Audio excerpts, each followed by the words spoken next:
Puji Tuhan, selamat sore anak-anak sekolah minggu. Kita akan memulai ibadah kita pada sore hari ini. Anak-anak bangkit berdiri semuanya. Kita akan menyanyikan lagu dari Selamat Sore Bapa. Selamat sore Bapa.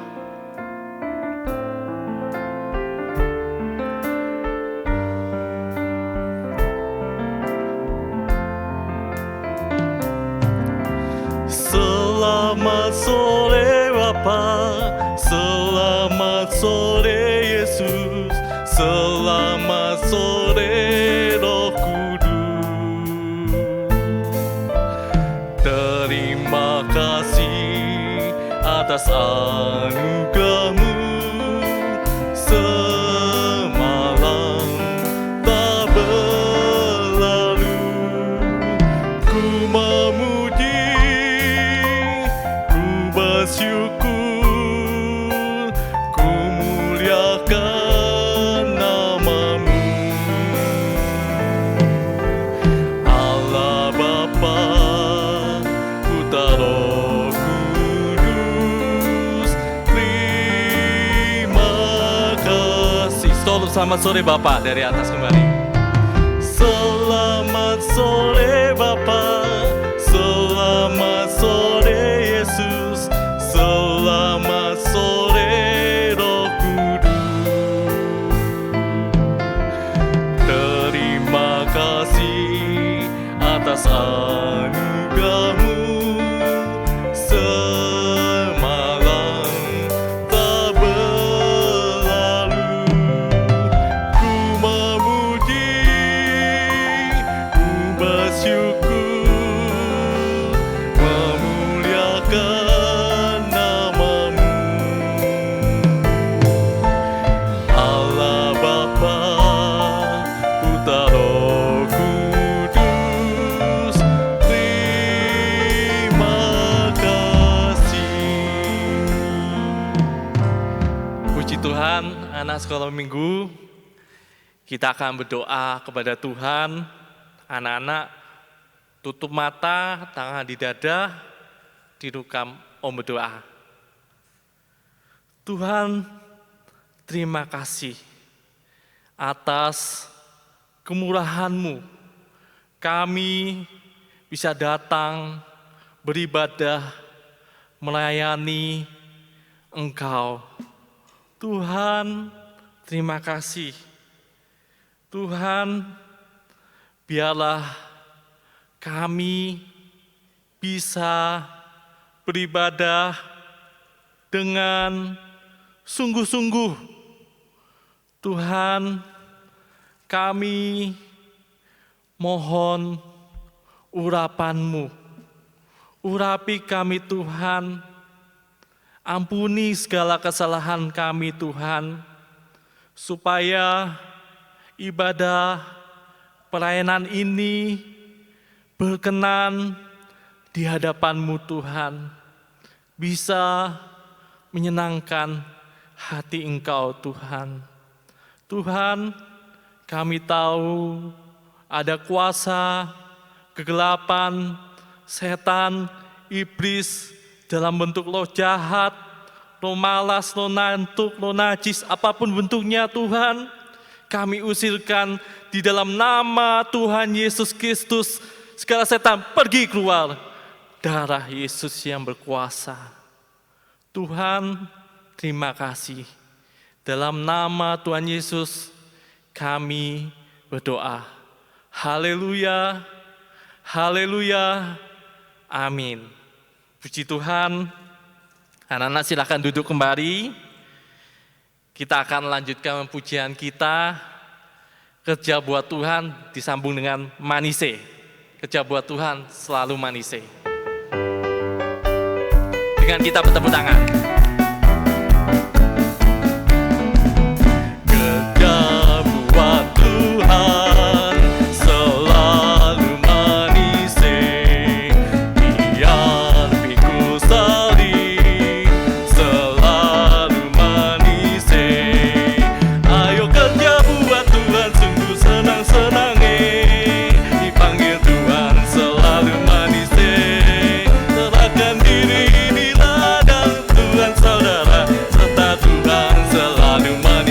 manise, manise, manise, ikut Tuhan Yesus sungguh manise, manise, manise, ikut Tuhan Yesus sungguh manise. Anak-anak, kurang semangat kalau kita menyanyi sambil duduk. Ayo kita sama-sama bangkit berdiri semuanya. Kita memuji Tuhan sekali lagi dengan kita bertepuk tangan sukaria.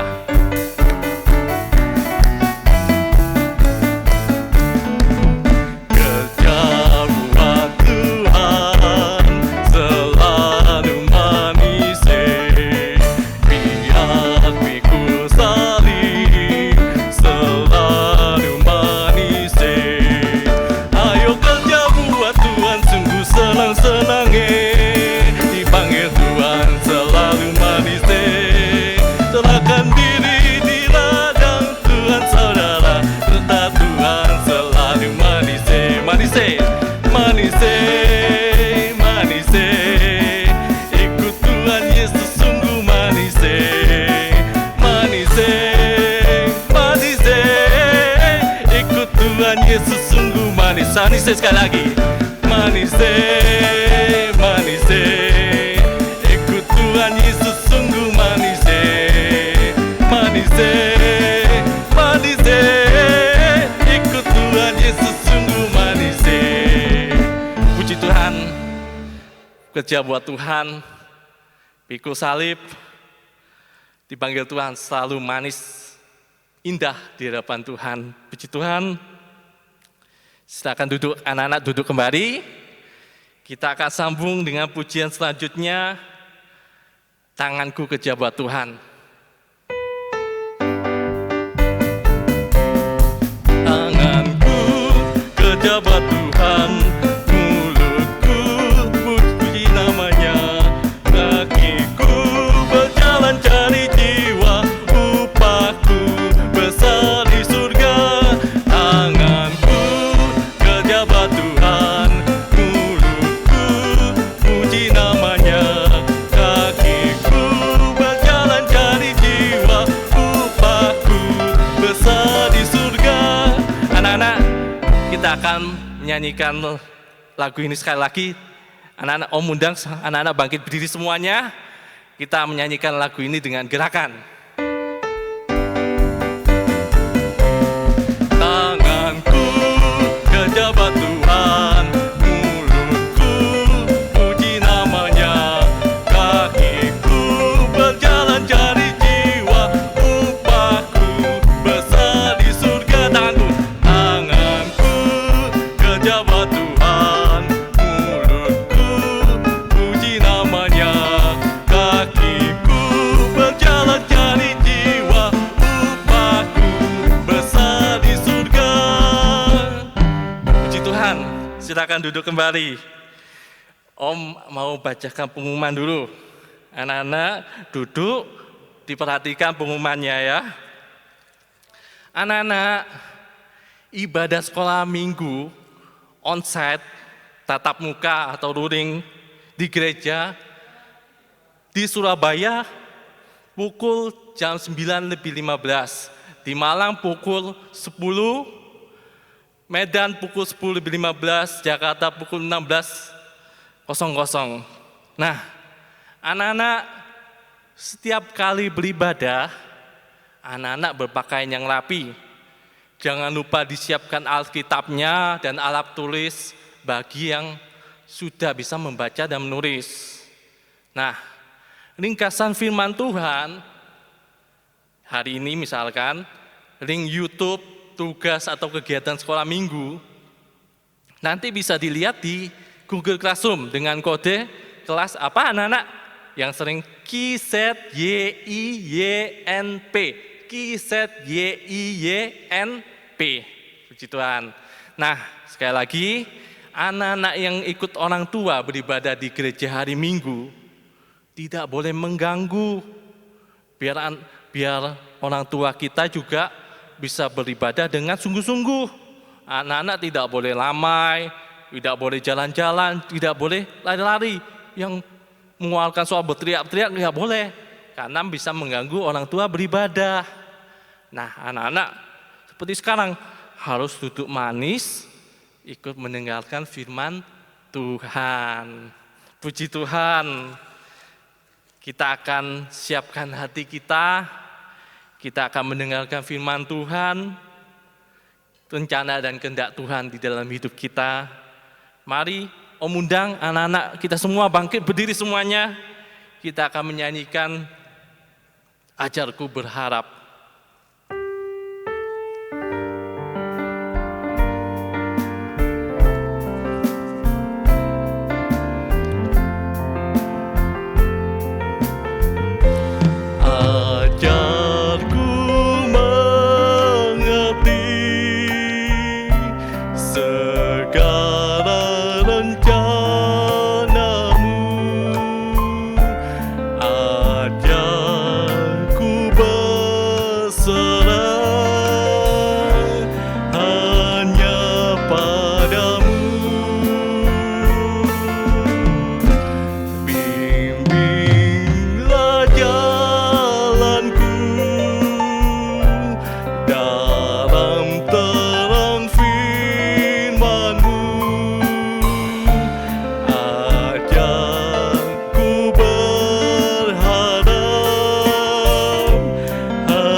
Sekali lagi, Bapa ajaib. Bapakku ajaib segala rancangan-Mu, Tuhanku heran perbuatan-Mu.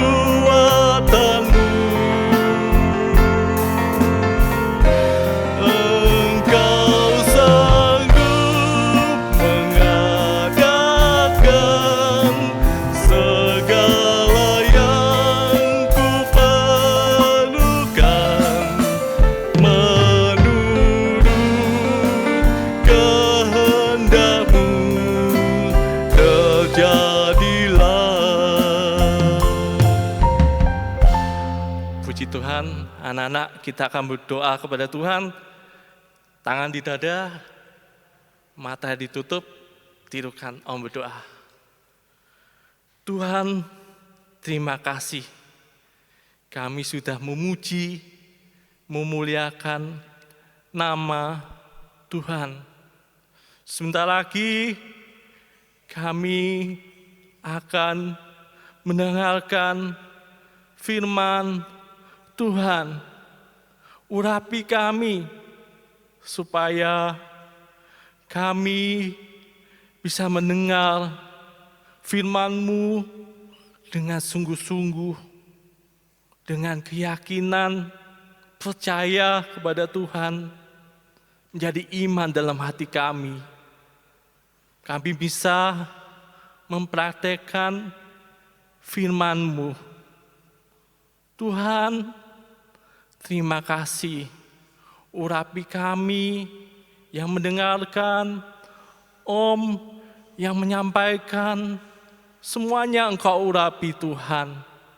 Tuhan, terima kasih.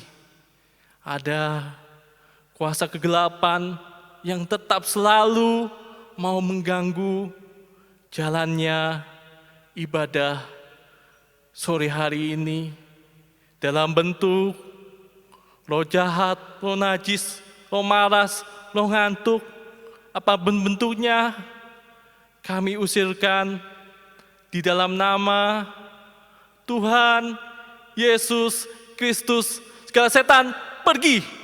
Darah Yesus yang berkuasa. Tuhan, terima kasih. Dalam nama Tuhan Yesus, kami berdoa. Haleluya, haleluya, amin. Puji Tuhan, anak-anak duduk kembali, boleh duduk, mendengarkan firman Tuhan. Buku dan Alkitabnya disiapkan, anak-anak yang bisa mencatat, disiapkan alat-alat tulisnya. Bagi anak-anak yang belum bisa mencatat, bisa dilihat di slide. Nah, judulnya firman Tuhan hari ini adalah memikul salib adalah kasih karunia. Judulnya adalah memikul salib adalah kasih karunia. Memikul salib adalah kasih karunia. Kita baca di Alkitab kita di dalam Perjanjian Baru 1 Petrus 2 ayat 19. 1 Petrus 2 ayat 19. Om bacakan, sebab adalah kasih karunia jika seorang karena sadar akan kehendak Allah menanggung penderitaan yang tidak harus ia tanggung. Anak-anak, tadi judulnya apa? Memikul salib adalah kasih karunia. Memikul salib, memikul itu yang Bapak Gembala sering terangkan, ada di bahu, ditanggung. Jadi memikul sama dengan menanggung beban. Jadi yang kalau anak-anak bisa dilihat di 1 Petrus 2 ayat 19 ini, jadi anak-anak memikul salib itu adalah menanggung penderitaan. Jadi anak-anak memikul salib adalah menanggung penderitaan yang sebenarnya tidak harus ditanggung. Jadi tadi 1 Petrus 2 ayat 19, jika seorang karena sadar akan kehendak Allah, menanggung penderitaan yang tidak harus ia tanggung. Jadi memikul salib adalah menanggung penderitaan yang sebenarnya tidak harus ditanggung. Atau menanggung penderitaan karena kehendak Tuhan. Memikul salib adalah menanggung penderitaan yang sebenarnya tidak harus ditanggung atau menanggung penderitaan karena kehendak Tuhan. Anak-anak tahu bahwa Tuhan Yesus mati di atas kayu salib, menyerahkan dirinya, disiksa, dibunuh, mati di atas kayu salib untuk menyelamatkan semua manusia berdosa. Yesus taat dengar-dengaran pada kehendak Bapa, memikul salib. Yesus mati di salib. Jadi memikul salib tidak perlu harus kita menggotong kemana-mana, harus bawa salib dari kayu yang besar kita gotong-gotong, bukan. Memikul salib secara rohani. Contohnya itu apa? Dari yang kecil-kecil aja. Dari mulai sekarang ini, contoh memikul salib, menanggung penderitaan karena kehendak Tuhan itu contohnya apa? Saat kita bisa setia dan beribadah melayani Tuhan. Saat kita bisa setia dan beribadah melayani Tuhan, itu kita sudah memikul salib. Kenapa? Anak-anak kok bertanya-tanya? Loh, anak-anak, mungkin orang di dunia ini mencela, atau anak-anak Tuhan yang sering ke gereja, rajin ke gereja, mendengarkan firman Tuhan, dicela. Oh, hari Minggu, pagi-pagi, TV-nya bagus, nah, kok pergi ke gereja? Ataupun, hari Minggu bukan enaknya itu jalan, kalau libur sekolah, enaknya mainan satu hari, dari pagi sampai malam main terus. Nah, atau jalan-jalan. Nah, anak-anak mungkin dihina, dijelek-jelekkan, dituduh. Tapi saat kita bisa setia beribadah melayani Tuhan, bisa bersetia berkorban, walaupun kita dituduh apapun, karena kita sadar kita sedang memikul salib. Karena kita sadar Tuhan Yesus telah memberikan teladannya kepada kita. Jadi boleh kalau main-main, jalan-jalan, tapi utamakan dulu ibadah. Ibadah dulu. Hari Minggu itu kita sekolah minggu.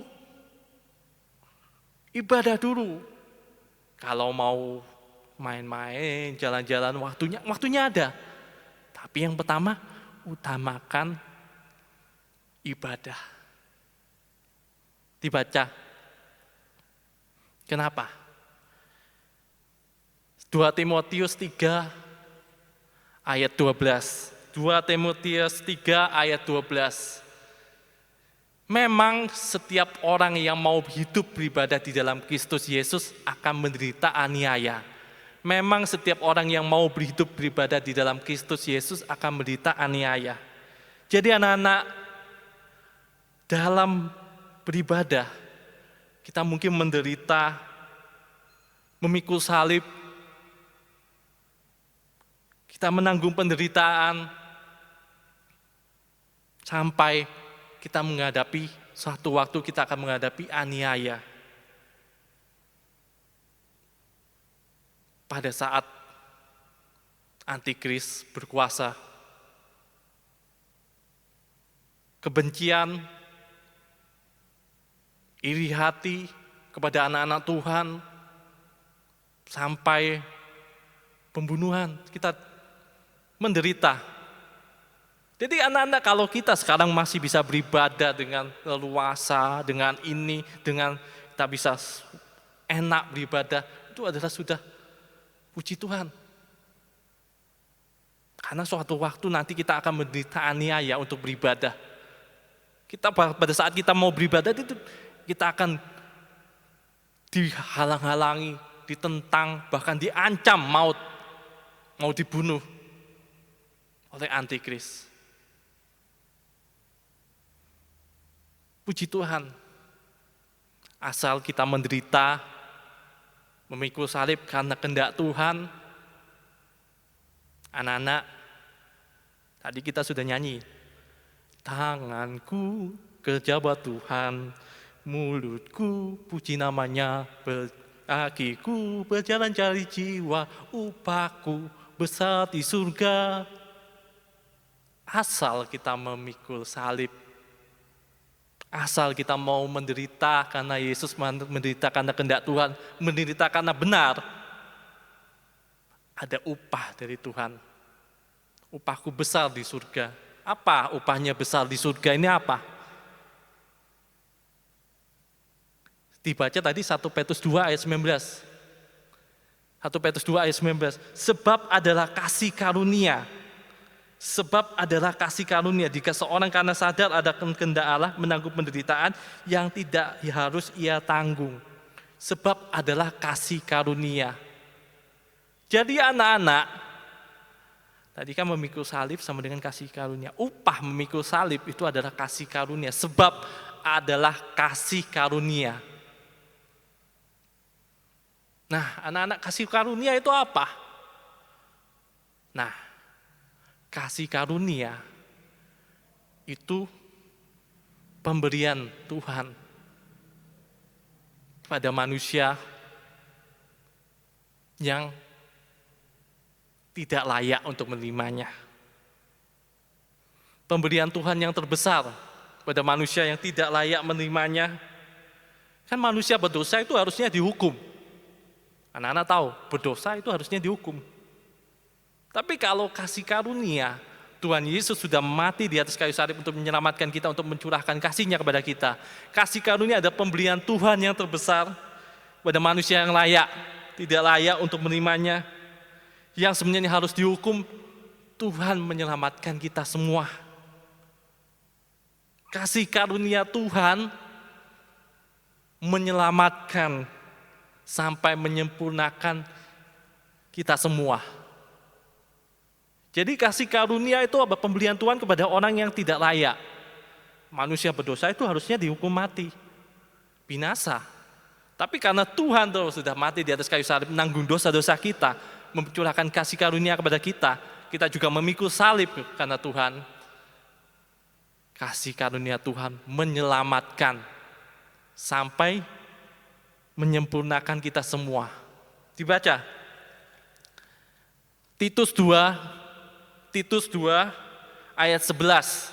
Titus 2 ayat 11. Om bacakan. Karena kasih karunia Allah yang menyelamatkan semua manusia sudah nyata. Karena kasih karunia Allah yang menyelamatkan semua manusia sudah nyata. Jadi anak-anak, mengapa kasih karunia disebut sebagai pemberian terbesar dari Tuhan? Kasih karunia itu seharga keselamatan. Kasih karunia itu menyelamatkan. Lebih berharga daripada semua harta di dunia ini. Lebih berharga daripada semua kedudukan di dunia ini.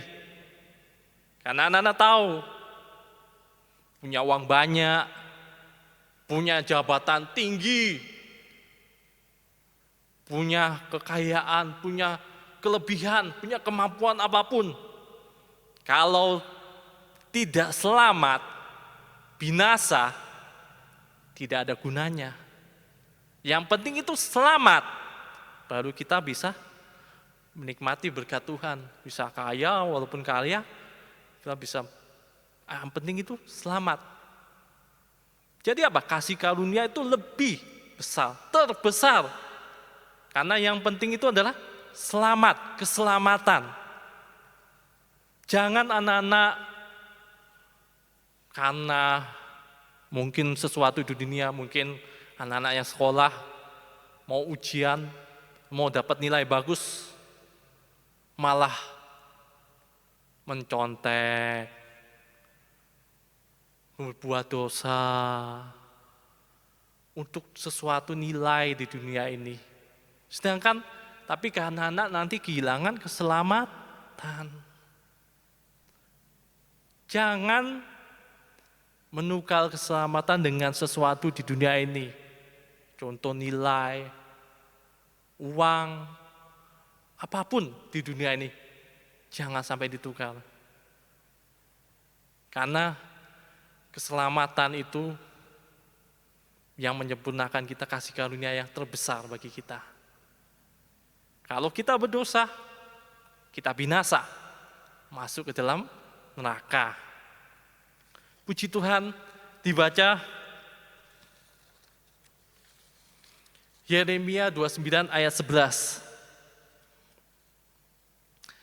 Yeremia 29 ayat 11. Sebab aku ini mengetahui rancangan-rancangan yang ada padaku mengenai kamu. Demikian firman Tuhan, yaitu rancangan damai sejahtera dan bukan rancangan kecelakaan, untuk memberikan kepadamu hari depan yang penuh harapan. Jadi anak-anak, Yeremia 29 ayat 11, sebab aku ini mengetahui rancangan-rancangan yang ada padaku mengenai kamu, demikianlah firman Tuhan, yaitu rancangan damai sejahtera dan bukan rancangan kecelakaan, untuk memberikan kepadamu hari depan yang penuh harapan.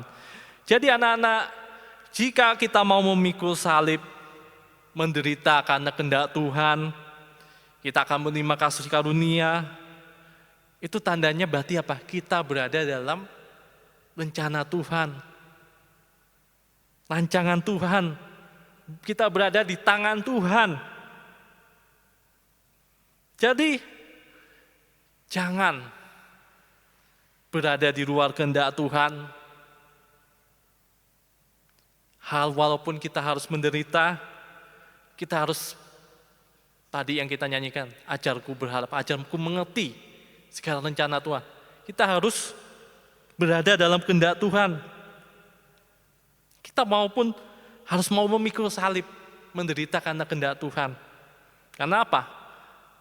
Tadi di Yeremia 29 ayat 11, kepadamu hari depan yang penuh harapan. Bukan rancanganku adalah rancangan damai sejahtera, bukan rancangan kecelakaan. Jadi rancangan rencana Tuhan bagi kita, kalau kita hidup sesuai kehendak Tuhan, rancangan yang disediakan bagi kita itu apa? Damai sejahtera, bahagia, hidup enak dan ringan. Tadi apa? Hari depan yang penuh harapan itu apa? Hari depan, masa depan yang penuh harapan indah, berhasil. Sampai harapannya tertinggi bisa sempurna seperti dia. Jadi jangan menyimpang, jangan keluar dari kehendak Tuhan. Kita harus mau memikul salib, harus menderita karena kehendak Tuhan. Kita menerima kasih karunia, kita berada dalam rencana Tuhan. Rancangan damai sejahtera, masa depan indah. Puji Tuhan, kita sungguh-sungguh, makanya anak-anak kita sungguh-sungguh dalam ibadah pelayanan ini, mulai dari kecil. Anak-anak yang masih kecil, harus sungguh-sungguh. Kenapa? Ya supaya anak-anak tahu, kalau kita mulai dari kecil mau beribadah melayani Tuhan, menderita karena kehendak Tuhan, memikul salib, Tuhan pasti akan sediakan keindahan dalam hidup kita, rancangan yang indah. Damai sejahtera, hidup kita enak, ringan, bahagia, masa depan berhasil, enak, sampai kita selamat, sampai kita sempurna, tidak binasa di neraka. Nah, kita belajar contohnya, kehidupan yang mau memikul salib, yang menderita, mau menderita karena kehendak Tuhan, yang menerima kasih karunia. Anak-anak tahu sekarang ini bulan apa? Bulan Desember. Bulan Desember. Nah, bulan Desember kita memperingati hari apa? Hari Natal. Bulan Desember ini kita memperingati hari Natal apa? Kelahiran Tuhan Yesus. Jadi kita belajar dulu contohnya apa? Karena berkaitan dengan kelahiran Tuhan Yesus, kita memperingati, kita juga belajar contohnya apa? Dari kehidupan Maria yang mengandung bayi Yesus. Kehidupan Maria yang mengandung bayi Yesus. Dibaca di Lukas 1 ayat 26 sampai 38. Lukas 1 ayat 26 sampai 38. Nanti anak-anak yang belum bisa membaca bisa melihat gambar yang disediakan. Lukas 1 ayat 26. Dalam bulan yang ke-6 Allah menyuruh malaikat Gabriel pergi ke sebuah kota di Galilea bernama Nazaret. Ayat 27, kepada seorang perawan yang bertunangan dengan seorang yang bernama Yusuf dari keluarga Daud. Nama perawan itu Maria. Ayat 28. Nah, ketika malaikat itu masuk ke rumah Maria, ia berkata, "Salam, hai engkau yang dikaruniai." Ulangi, hai engkau yang dikaruniai, Tuhan menyertai engkau. Ayat 29, Maria terkejut mendengar perkataan itu. Maria terkejut mendengar perkataan itu, lalu bertanya dalam hatinya, apakah arti salam itu? Ayat 30, kata malaikat itu kepadanya, jangan takut hai Maria, sebab engkau beroleh kasih karunia di hadapan Allah. Sebab engkau beroleh kasih karunia di hadapan Allah. Ayat 31, sungguhnya engkau akan mengandung dan akan melahirkan seorang anak laki-laki, dan hendaklah engkau menamai dia Yesus. Selanjutnya ayat 32, ia akan menjadi besar dan akan disebut anak Allah yang maha tinggi. Dan Tuhan Allah akan mengaruniakan kepadanya tahta Daud, bapa leluhurnya. Ayat selanjutnya, dan ia akan menjadi raja atas kaum keturunan Yakub sampai selama-lamanya, dan kerajaannya tidak akan berkesudahan. Ayat 34, kata Maria kepada malaikat itu, bagaimana hal itu mungkin terjadi? Karena aku belum bersuami. Ayat 35, jawab malaikat itu kepadanya, Roh Kudus akan turun di atasmu. Roh Kudus akan turun atasmu dan kuasa Allah yang maha tinggi akan menaungi engkau. Sebab itu anak yang akan kau lahirkan itu akan disebut kudus anak Allah. Ayat 36, dan sesungguhnya Elisabet anakmu, ia pun sedang mengandung seorang anak laki-laki pada hari tuanya. Dan inilah bulan yang ke-6 bagi dia yang disebut mandul itu. Ayat 37, sebab bagi Allah tidak ada yang mustahil. Ulangi, sebab bagi Allah tidak ada yang mustahil. Ayat 38, sesungguhnya, kata Maria, sesungguhnya aku ini adalah hamba Tuhan. Jadilah padaku menurut perkataanmu. Sesungguhnya aku ini adalah hamba Tuhan. Jadilah padaku menurut perkataanmu itu. Lalu malaikat itu meninggalkan dia. Puji Tuhan, anak-anak, di sini anak-anak membaca bahwa Maria, ibu Yesus, pada waktu itu mengandung Yesus, pribadi Yesus, dari Roh Kudus. Nah, di sini Maria mengandung, padahal pada waktu itu akan mengandung pada waktu itu belum bersuami. Loh, mengandung tapi belum bersuami. Maria tahu artinya itu apa. Kalau mengandung pada waktu itu, kalau mengandung tidak bersuami, belum bersuami, pada waktu itu adalah aib, malu. Pada waktu itu, kalau ketahuan mengandung tidak bersuami, pada waktu itu akan dirajam oleh batu. Akan dihukum mati, akan dilempari batu sampai meninggal. Maut. Maria pada waktu itu sadar akan kehendak Tuhan. Oh, aku mengandung bayi Yesus, belum bersuami. Tapi pada saat itu, sesungguhnya aku ini adalah hamba Tuhan. Jadilah padaku menurut perkataanmu itu. Maria mau memikul salib, mau menderita, menanggung penderitaan karena kehendak Tuhan, mau mengandung bayi Yesus. Ingat, kalau bayi Yesus, kalau tidak ada keselamatan bagi kita. Karena Maria pada waktu itu mau memikul salib, mau menderita karena kehendak Tuhan. Sehingga Maria hidup dalam kasih karunia. Tadi dibaca Lukas 1 ayat 30. Lukas 1 ayat 30. Kata malaikat itu kepadanya, jangan takut hai Maria, sebab engkau beroleh kasih karunia di hadapan Allah. Sebab engkau beroleh kasih karunia di hadapan Allah.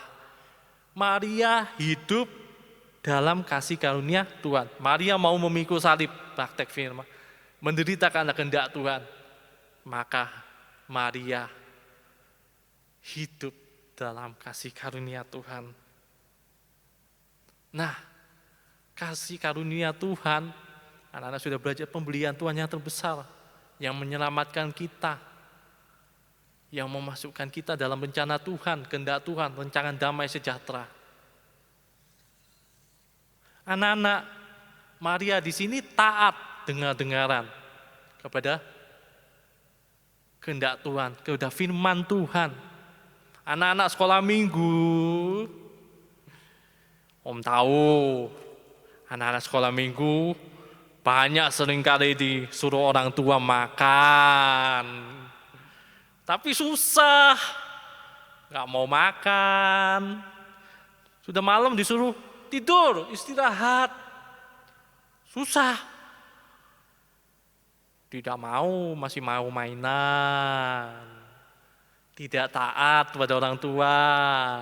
Nah, anak-anak, ayo, seperti Maria taat, kalian juga harus mulai taat belajaran. Belajar taat mulai dari yang kecil, dari orang tua, belajar dari orang tua kita dulu. Belajar guru-guru, taat kepada guru-guru. Guru-guru di sekolah minggu, di gereja, Bapak Gembala, sampai kepada yang taat pada firman Tuhan. Jadi anak-anak mulai sekarang harus taat ya. Harus taat dengar-dengaran. Seperti Maria, taat dengar-dengaran kepada firman Tuhan, kehendak Tuhan. Nah, kalau taat hasilnya apa? Tadi kan hasilnya kasih karunia berada dalam tangan Tuhan. Rancangan Tuhan. Nah, hasil rancangan Tuhan, tangan tuh kasih karunia Tuhan itu apa? Pertama, sanggup menghapus, hasilnya ada satu, tangan kasih karunia Tuhan sanggup menghapus segala kemustahilan. Sanggup menghapus segala kemustahilan. Tadi dibaca Lukas 1 ayat 37. Sebab bagi Allah tidak ada yang mustahil. Jadi yang pertama, tangan kasih karunia Tuhan yang besar, kasih karunia Tuhan yang terbesar, sanggup menghapus segala kemustahilan. Pintu kandungan terbuka, pintu masa depan terbuka, pintu dunia terbuka, sampai pintu surga pun terbuka. Segala masalah kita diselesaikan oleh Tuhan. Maria mikir, wah, kalau aku taat, hukumannya mati ini kalau ketahuan. Tapi Maria pada waktu itu taat dengar-dengaran kepada Tuhan.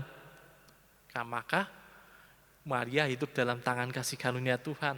Menghapus segala kemustahilan, membuka pintu-pintu di dunia ini sampai pintu surga pun terbuka. Sampai Tuhan Yesus datang kedua kali, kita diubahkan menjadi sama mulia dengan Dia, kita diangkat kawan awan yang permai, duduk bersanding dengan Tuhan, ditatanya untuk selama-lamanya. Tuhan akan membuka pintu-pintu di dunia ini sampai di surga. Jadi anak-anak, memikul salib adalah menanggung penderitaan yang tidak harus kita tanggung. Menderita karena kehendak Tuhan, aniaya. Tapi puji Tuhan, upah memikul salib, upah menderita itu adalah kasih karunia. Kasih karunia yang terbesar yang menyelamatkan kita, yang membuat kita masuk dalam rencana Tuhan, kehendak Tuhan. Tangan kasih karunia yang menghapus segala kemustahilan, sampai membuka pintu-pintu di dunia ini, sampai pintu surga pun terbuka. Kita tidak binasa, tapi kita diselamatkan, disempurnakan bersama Tuhan. Puji Tuhan, demikian firman Tuhan. Kita akan menyanyikan lagu Kasih Karuniamu. Dengan kita bangkit berdiri semuanya, kita akan menyanyikan lagu ini, Kasih Karuniamu. Dengan sungguh-sungguh.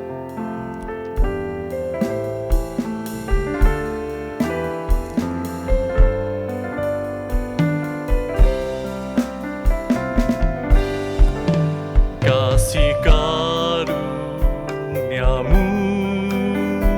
buatku hidup, kasih karuniamu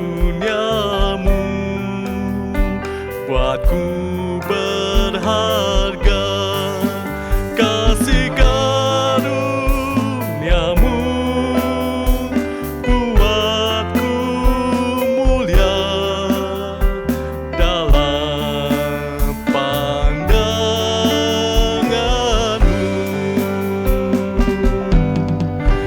kasih karuniamu buatku hidup,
sekarang.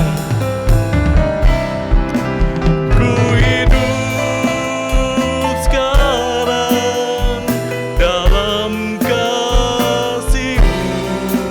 Ku yakin pasti akan janji-Mu. Ku terima segalanya daripada-Mu. Dalam anugerah-Mu, dalam bimbingan-Mu, dalam tangan kasih-Mu, ku serahkan seluruh hidupku. Puji Tuhan, kasih karunia Tuhan membuat kita hidup. Kita akan doa kepada Tuhan, kasih karunia Tuhan. Tangan di dada, tirukan om doa. Tuhan, terima kasih atas firman-Mu Tuhan. Biarlah kami bisa mengerti akan firman-Mu Tuhan. Urapi kami Tuhan, supaya Roh Kudus-Mu Tuhan yang memampukan kami Tuhan untuk mengerti firman Tuhan. Bahwa kami menderita di dunia ini Tuhan, aniaya di dunia ini untuk kasih karunia Tuhan yang menyelamatkan kami Tuhan, yang membukakan pintu-pintu di dunia ini sampai pintu surga terbuka Tuhan. Tuhan, terima kasih Tuhan. Kami juga berdoa anak-anak yang hari ini tidak bisa datang. Apapun masalah mereka, pergumulan mereka, Engkau bukakan pintu daripada Engkau Tuhan. Engkau bukakan jalan daripada Engkau Tuhan. Yang dalam keadaan sakit, kelemahan, Tuhan Yesus yang menyembuhkan. Puji Tuhan, Tuhan bisa berkumpul bersama kami, bersama-sama dalam ibadah pelayanan kepada Tuhan. Tuhan, kami juga berdoa untuk orang tua kami, guru-guru kami di sekolah maupun di gereja, Bapak Gembala kami. Tuhan, selamatkan mereka.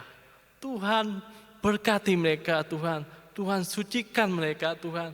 Tuhan, terlebih Tuhan sempurnakan mereka Tuhan. Tuhan, terima kasih atas kemurahan-Mu.